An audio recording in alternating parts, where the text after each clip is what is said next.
GHMC council సమావేశం రసభాసగా మారింది. ఇక ఖచ్చితంగా మేయర్ రాజీనామా చేయాల్సిందే, మేయర్ ఖచ్చితంగా తప్పుకోవాల్సిందనేటువంటి మాటనైతే బీఆర్ఎస్ పార్టీ కౌన్సిలర్లు, బీఆర్ఎస్ పార్టీ కార్పొరేటర్లు, అలాగే ప్రజాప్రతినిధులు అయితే కోరుతున్నారు. మనతో పాటుగా మర్రి రాజశేఖర రెడ్డి ఉన్నారు, ఎమ్మెల్యే.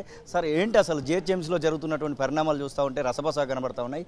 ఏం కోరుకుంటా ఉన్నారు మీరు మేయర్ విషయం? జిహెచ్ఎంసీలో పాలన దారి తప్పిందా అనేది అనిపిస్తుంది. ఎందుకంటే ప్రతి దగ్గర ఇలా అధికారుల చేతిలోకి వెళ్ళిపోయి అధికారుల ఇష్టరాజ్యంగా ఏర్పడుతున్నది. ఇలా జిహెచ్ఎంసీలో ఎటువంటి అభివృద్ధి కార్యక్రమాలు కూడా నోచుకోకపోవడం మనకు కనిపిస్తుంది. ఇవాళ అధికారులు ఏదైనా కానీ బడ్జెట్ లేదంటున్నారు. కాంట్రాక్టర్లకు డబ్బులు ఇవ్వకపోవడం మూలన కాంట్రాక్టర్లు కూడా ఒక పనిని కూడా ముందుకు తీసుకుపోయిన సంగతి మీరు అందరూ కూడా చూస్తున్న సంగతి మనం చూస్తున్నాం.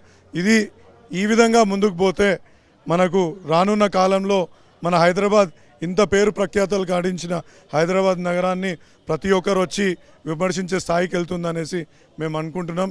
ఇవాళ ఏదైతే రైతు రుణమాఫీ చేస్తున్నారో అదేవిధంగా ఇవాళ జిహెచ్ఎంసీ కాంట్రాక్టర్లకు కూడా డబ్బులు ఇచ్చి వాళ్ళది కూడా పనులు చేయించగలిగితే ఇవాళ ప్రతి ఒక్క పనిని ముందుకు తీసుకుపోగలుగుతాం. ఎందుకంటే సిల్ట్ తీయడానికి ఒక కాంట్రాక్టర్ రావట్లేదు, ఒక ఎస్డిబి ప్రాజెక్ట్ కట్టడానికి కాంట్రాక్టర్ రావట్లేదు.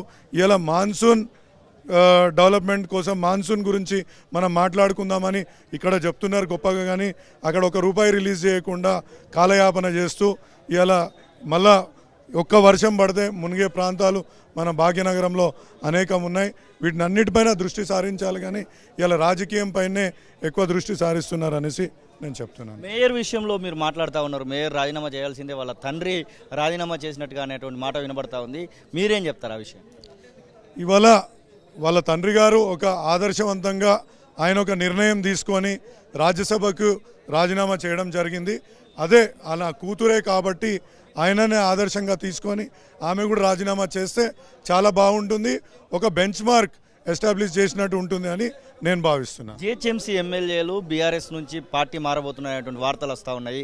ఆ వార్తలను ఎట్లా చూస్తారు? మొత్తానికి 3-4 రేపే పార్టీ మారబోతున్నటువంటి వార్తలు కూడా వస్తూ ఉన్నాయి. అది పూర్తిగా అసంబంధమైన విషయం అండి. ఎందుకంటే ఎవరికి వాళ్ళ ఇప్పుడు నిన్న మా కేటీఆర్ గారు మమ్మల్ని తెలంగాణ భవన్ పిలిచి ఒక స్ట్రాటజీ చేసుకోమని చెప్పడం జరిగింది. బట్ నాకు అదే టైంలో కౌకూర్ ప్రాంతంలో అక్కడున్న ప్రజల సమస్యల గురించి ఏకరు పెట్టాలి, అక్కడికి ఆల్రెడీ మేము అందరు అధికారులని ప్రజలకు కూడా చెప్పడం జరిగింది, అక్కడికి వస్తామని చెప్పేసి. అటువంటి విషయాలని మీడియా ఇలా హైలైట్ చేయడం ఎవ్వరు కూడా ఎక్కడికి పోవట్లేదు. ఇవాళ బీఆర్ఎస్ ఆది నాయకత్వం పైన మాకు పూర్తి నమ్మకం ఉంది, అదేవిధంగా కొనసాగుతామని చెప్తాం. ఇది మర్రి రాజశేఖర రెడ్డి చెప్తున్న మాటలు. ఖచ్చితంగా జిహెచ్ఎంసీలో పరిపాలన గాడి తప్పిందనేటువంటి మాటనైతే వారు చెప్తున్న సందర్భం. కెమెరా పర్సన్ సతీష్తో కలిసి శ్రీనివాస్, తొలి వెలుగు, హైదరాబాద్. అసలైన తొలి వెలుగు. ఫాలో వాట్సాప్ @తొలి వెలుగు official.